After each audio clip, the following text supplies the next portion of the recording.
Alléluia. Mawu ne yra me ɖe le gaƒoƒo ya me.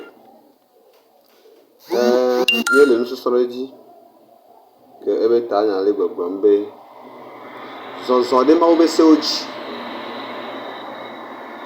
Nu katãe Mawu le to na Yesaya le teƒea be azɔ la ale Yehowa ame si wɔ wò Yakob eye wòme wò Israel la gblɔ esi. Alléluia.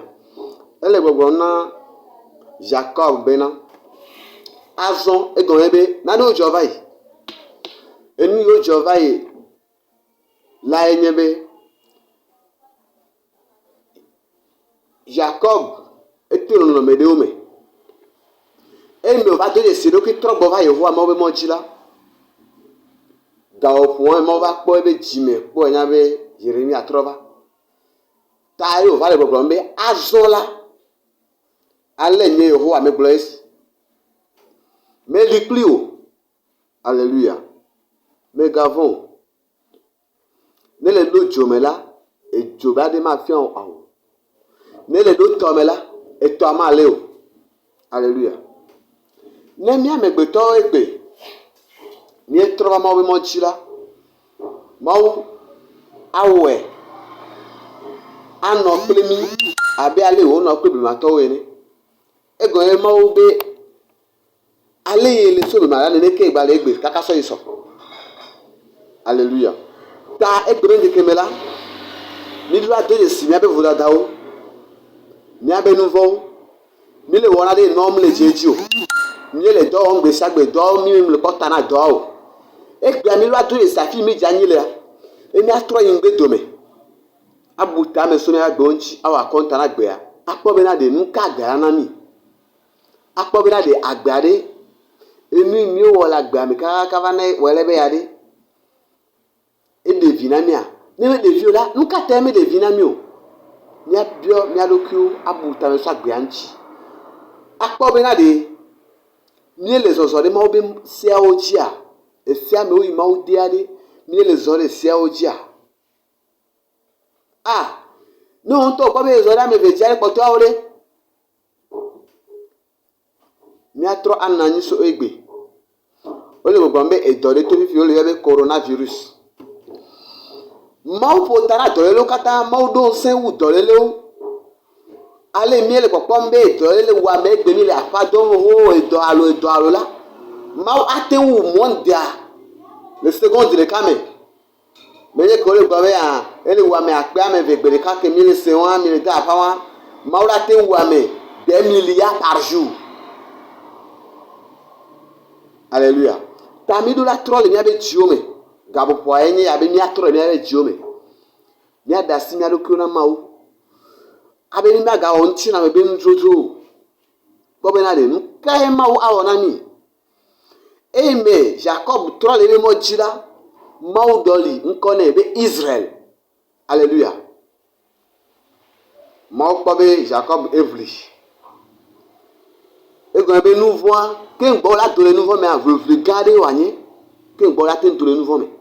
Wodo la ʋli adze agbagba ye. Ke ŋgbɔ ado le nu vɔ̃ me. Sinɔa, o la be le ʋliʋli gbe sia gbe vɔ la, naneke ma dze edzi na o. Ta nye kple wo le gawɔƒo ya me míɖo la srɔ̃ na ɖi.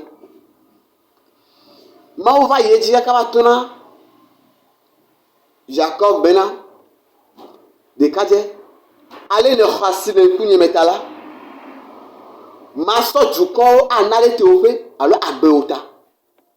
Ne wo be woawo la, dukɔ gbogbowo aku ɖe tewoƒe fã. Alléluia. Ta nye kple míawɔe, míadze agba aʋli, ado le nu vɔ̃ me, adze Mawu ŋu le gawɔƒo ya me.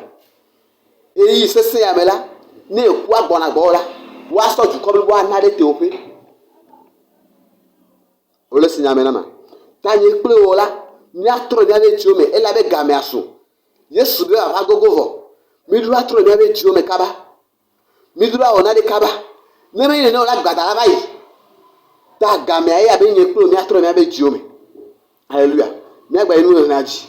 Kpukpu ame tɔ̃ le gbɔgblɔm be nye le dzi sã le Esaïa établi 9 Esaïe 43 verset 1 à 6. Kpukpu ame tɔ̃ ale gbɔgblɔm be elabena nye Yehowa enye wò Mawu, nye Israel ƒe kɔkɔetɔ la enye wò xɔnametɔ. Matsɔ Egypte aƒle ɖe tawò eye Kus kple Seba axɔ ɖe tewoƒe. Alléluia. Ne le zɔ ɖe Mawu ƒe sewo dzi la, naneke mahiã alo naneke matso le anyigba dzi o. Naneke matso le anyigba dzi anye vɔ. Mawu le gbɔgblɔm na mi bena ame zɔ ɖe nye seɖewo dzi le nye some ɖe asi la enye Yehowa la.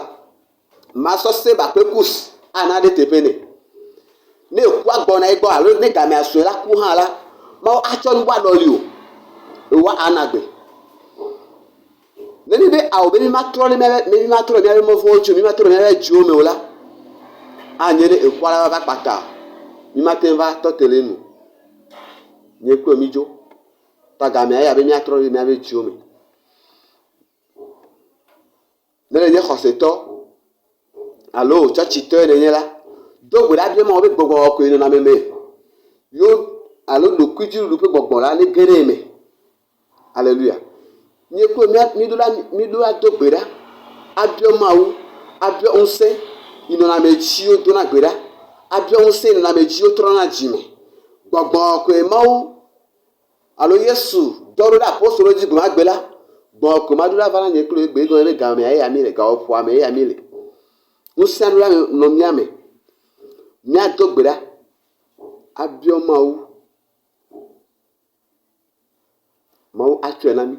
Egɔme be enene fata. Alléluia. Ele wɔna na Jacob bena ɖekadze masɔ Seba kple Kus axɔ ɖe tewoƒe. Eye masɔ dukɔwo ana ɖe tewoƒe. Egɔme be ne xɔ asi le ŋkunye me. Alléluia. Kpukpu ame ne ale ye dzi gblɔ be esi ne xɔ asi le ŋkunye me, bubu le ŋuwò eye melɔ̃ wò ta la, matsɔ amegbetɔwo ana ɖe tewoƒe kple dukɔwo ɖe wò agbeta. Alléluia. Mawu le gbɔgblɔm na Jacob bena eyi ne xɔ asi le ŋkunye me ta, bubu le ŋuwò nam ta la, masɔ dukɔwo ana ɖe tewoƒe.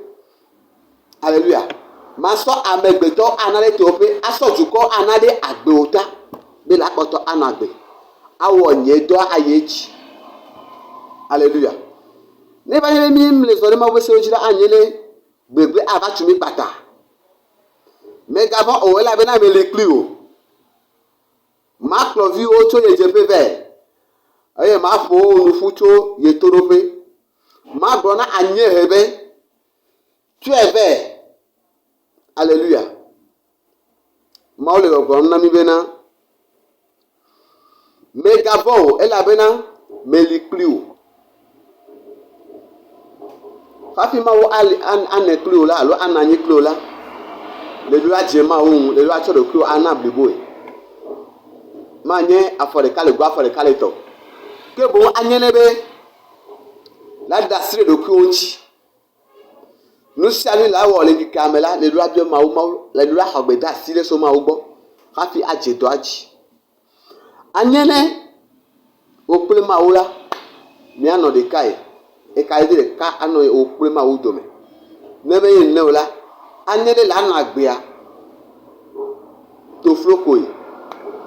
Tamedzi ma to na o. O ame ɖe yi le suivre video ya bena trɔ le wo dzime kaba elabena gaƒoƒoa de. Gaƒoƒoa ye ya be miatrɔ miabe dziwo me. Gaƒoƒoa ye ya be miatrɔ kaba. Ne Mawu aɖu tsi na nye kple o. Ne Mawu atrɔ ni miazu ablɔɖeviwo. Ne Yesu Kristo be ʋui kɔ ɖeka ba etoa dzi gbe ma gbe la, ne ʋua ne klɔ mia ŋuti, ne ʋua ne ɖu dzi na mi, ne ʋua ne wɔ mi ablɔɖeviwo, ne me ye nene o la, anye ne miatrɔ keŋkeŋ. Va gamea ya be nye kple miatrɔ le miabe dziwo me. Miawɔ ɖeka kpe Mawu. Mianɔ Mawu me, Mawu hã anɔ mia me. Mawu anye tɔ na mi, mianye viwo na Mawu. Ya wɔ be afi sia afi na to la, naneke matɔ te le ŋkuwò me o. Ke boŋ azu dziɖuɖu la godoo.